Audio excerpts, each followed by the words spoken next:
And the Oscar goes to... And the Oscar goes to... And the Oscar goes to... I don't care! What's next? What's next? What's next? Don't you want to hear what's next? What are you going to do next? What's next for you? What's next? What's next? Okay, so what's next? I'm Connor Old, and welcome back to another episode of After the Gold. And this week, we're going to be looking at the mob drama Road to Perdition, released 3 years after the 1999 Best Picture winning American Beauty. Talk about the unique factor of Sam Mendes winning for his first movie that he made, the unique kind of company that he keeps, why he decided to make this movie, and then my thoughts on the film in the second half of the video. But if you're new to this channel and this series, welcome. That's what I do every single week. Talk about Best Picture follow-up movies. What was a movie that was made by a director right after winning Best Picture? Why did they make it? Did they see an increase in budget? How did that movie do? Did it also win Best Picture? Did it get a bunch of Oscars? How did it do at the box office? Where did their career go? Kind of the context and the historical context and production history kind of in that first part of the video. And then the second part of the video, I give my thoughts on the film, why I like it, why I think it's interesting, and what I took away from it.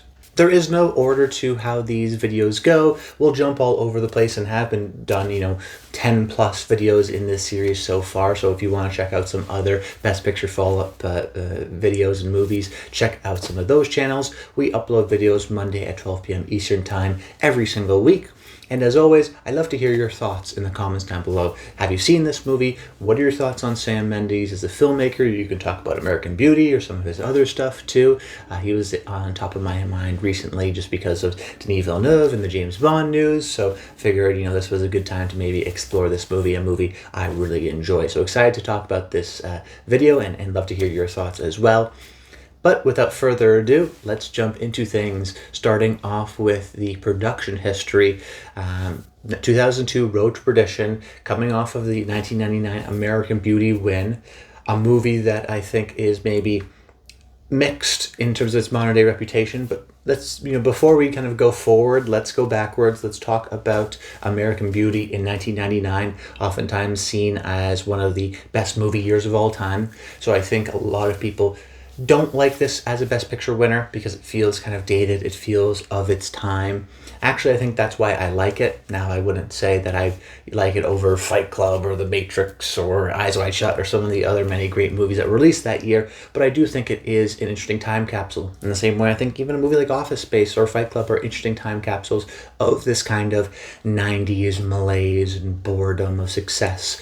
And American Beauty, I think, really captured some of that feeling of the country at the time, and was rewarded as such. What I find also interesting about the movie is that not only was it a huge hit and kind of tapped into something culturally, it also won a bunch of Oscars, Best Actor, Picture, Director, and Sam Mendes also was kind of a nobody. He was a prominent theater director, but this was his first film. DreamWorks took a chance on this unique script and this kind of up-and-coming director and got some kind of major talent to be behind it. But even still, they weren't kind of A-listers. Kevin Spacey did have an Oscar, though, at this time and wins again for this movie. But Sam Mendes is in a small category where I only recognized 4 other directors from my research that won Best Picture for their first movie. Those being Robert Redford for Ordinary People, Kevin Costner for Dances with Wolves, Delbert Mann for Marty, and James L. Brooks for Terms of Endearment. But what's interesting about that list is that, you have someone like James L. Brooks, who was a TV magnate from Taxi and things like that. So his first movie was maybe not, he already had connections and was able to kind of know how to make a movie in a sense. So that was not necessarily super surprising. In the same way, Robert Redford and Kevin Costner, they were huge stars at the time. They were making their directorial debuts, but they'd been on sets many times and knew what they were doing. Sam Mendes is a true kind of unknown person. He did theater and was known in that world, but in the film world, he really wasn't known at all. And also what's interesting is that he was a really young director. He's the 3rd youngest person to ever win Best Director at the Oscars. And he's actually the youngest director to have their movie win Best Picture and also win Best Director. So you have this really unique combination where he's super new, super young, and he makes a movie that resonates at the box office and resonates culturally and wins Best Picture. And now he can kind of do whatever he wants. He is this kind of gifted type of a director in the same way, you know, people probably thought of him in the same legacy as a young Spielberg or a young Orson Welles. He was kind of put in that camp. So his next movie, he cashes in on that blank check, decides to again work with DreamWorks and work with another kind of major DreamWorks star, in the case of Tom Hanks, who was the biggest movie star at the time, had a great run throughout the 90s, so the fact that he decided to do your movie was a huge kind of a success story in and of itself, in the same way, you know, someone like Clint Eastwood is able to get Kevin Costner to do A Perfect World. I think similarly Sam Mendes, his second film gets the biggest, you know, movie star in the world, the biggest movie star in the world wants to work with him. And then the jump in budget was also pretty big. $15 million for American Beauty, $80 million for Road to Perdition. That's a huge jump. I mean, that's the kind of jumps that we sometimes see today. You know, like, for example, Ryan Coogler will do Sinners for $90 million. That's the most he can get for kind of an original concept, even though he's a great, exciting young director that ended up working out for Warner Brothers, for example. But even something like, I think of The Daniels, where Everything Everywhere All at Once wins Best Picture. That costs like $20 million to make. Their next movie's probably going to get greenlit for $80, maybe $100 million. And that's kind of the traditional blank check.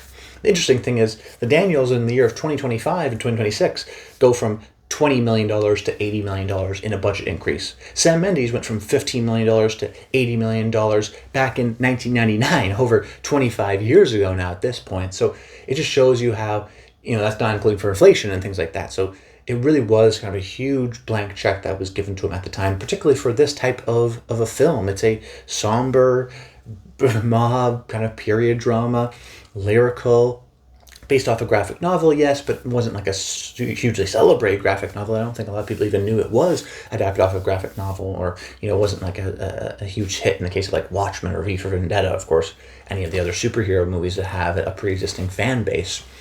And the response was kind of mixed because of that. You know, this was a big kind of blockbuster type movie, and it was released in July because of that, and starred the biggest movie star in the world, and yet the content of the movie itself is a little bit more somber, a little bit more depressing.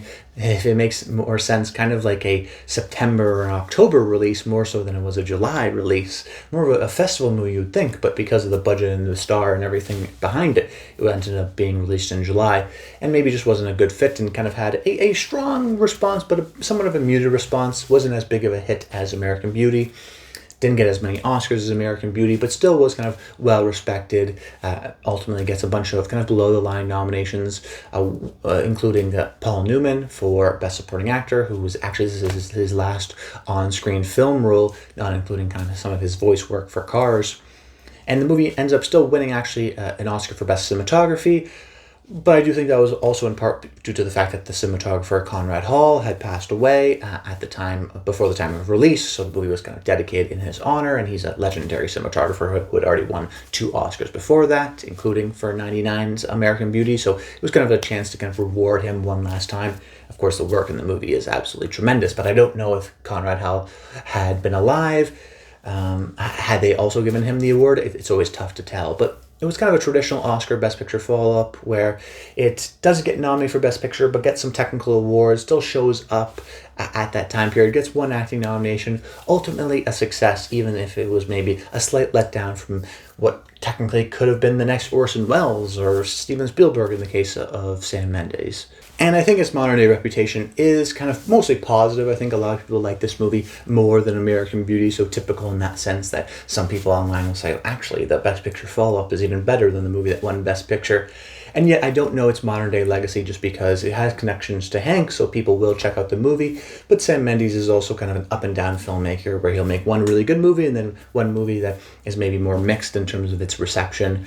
So I don't know if people necessarily are huge Sam Mendes fans and are going to go to bat for him all the time. But I do think it's still mostly a positive movie that was well regarded. But I'd love to hear your thoughts in the comments down below if that still is a movie that is considered good. I had a kind of more of a tough one understanding its modern day legacy because I really like it. I think some people will still check out it because of Hanks and because of Mendes, but I don't know, is it a cable classic? Is it kind of a super well-liked movie?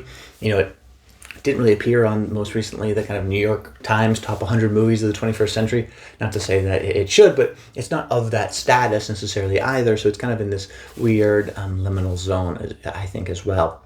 But now let's transition into my thoughts on the filming. I'm excited to talk about this movie because I really enjoyed this movie, and it was a seminal movie for me growing up, and really, I think, helped me understand what cinematography is and how to tell a movie visually. It is a movie that I've studied in the past, and one that I think really helped influence my taste in many regards. I think I just saw it at the right time. I think it's a great movie in that structure, and I think it's also just a perfect and very underrated visual movie. I think about the kind of images in this movie a lot, and I want to talk about that today.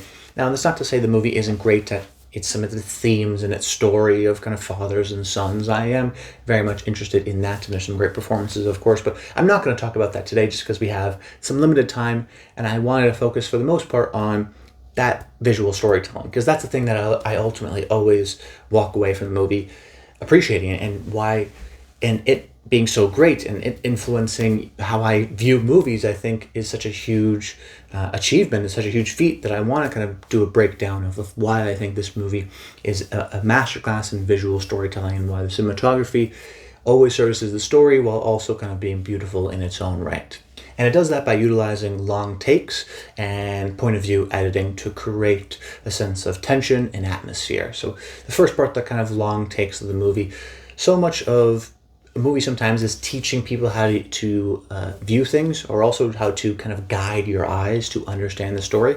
And pretty early on, we have these kind of long ensemble type sequences with long takes where the camera will kind of float around and oftentimes not necessarily float, but push in these slow long takes, or just have a long average shot length.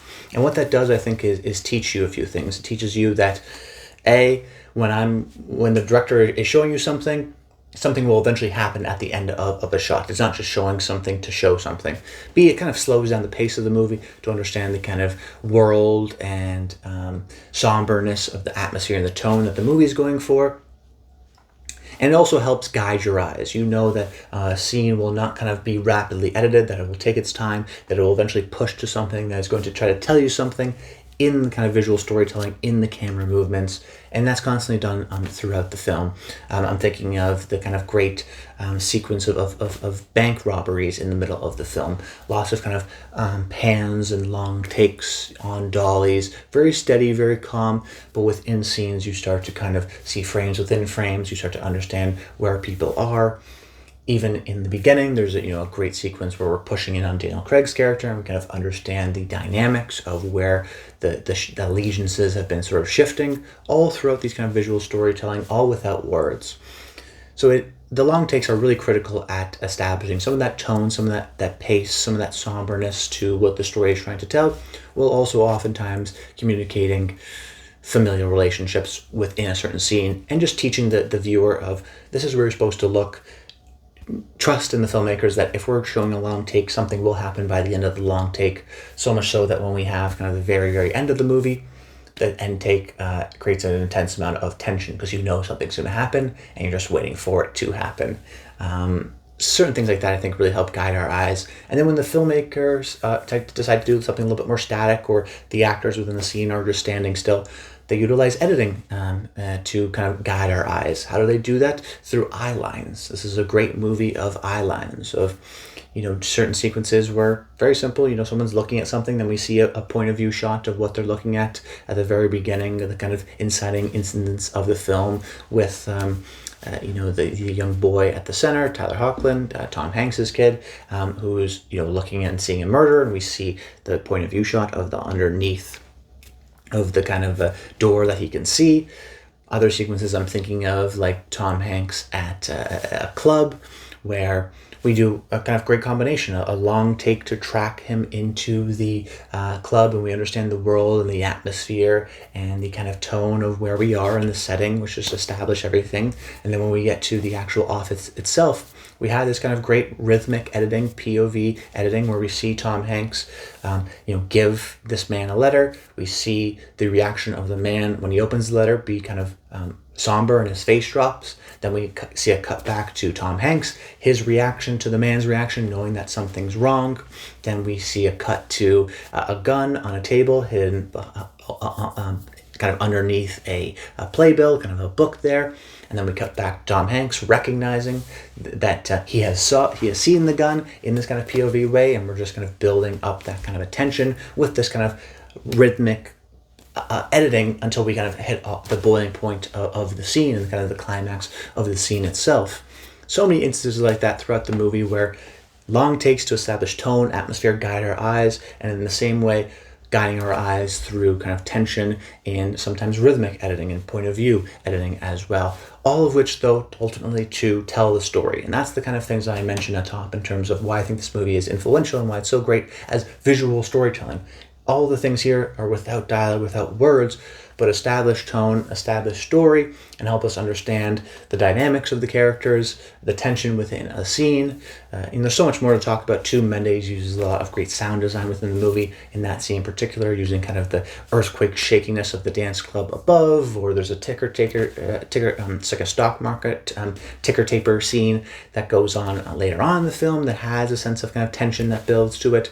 There's so many great kind of cool colors of the browns and the blacks and the shadows and the single light sources. There's so much to talk about with this movie, but ultimately I think what's so great about it is the kind of use of camera movement and editing to tell a visual story without the use of dialogue. And sometimes that is so much more rewarding. It's so much more rewarding to watch a movie that tells you that shows you rather than tells you through dialogue, and help you kind of put together some of those understandings and make you work for a little bit, but that you're once you are so kind of locked in and engaged with the movie, it's such a rewarding experience as well to be kind of have that visual storytelling. So it's a movie I absolutely love, and that aspect of it in particular is just a masterclass where you can teach a whole class on the cinematography of this film, and definitely something that was well deserving to win the Oscar and well deserving to be made after the gold. But that's about it. I hope you enjoyed the video. Make sure you comment below. Let me know your thoughts on Road to Prediction. And stay tuned to next week, Monday at 12 p.m. Eastern Time. There'll be another video for After the Gold, covering once again another Best Picture follow-up. That will be a fun one too. But that's about it. Until next time, stay tuned.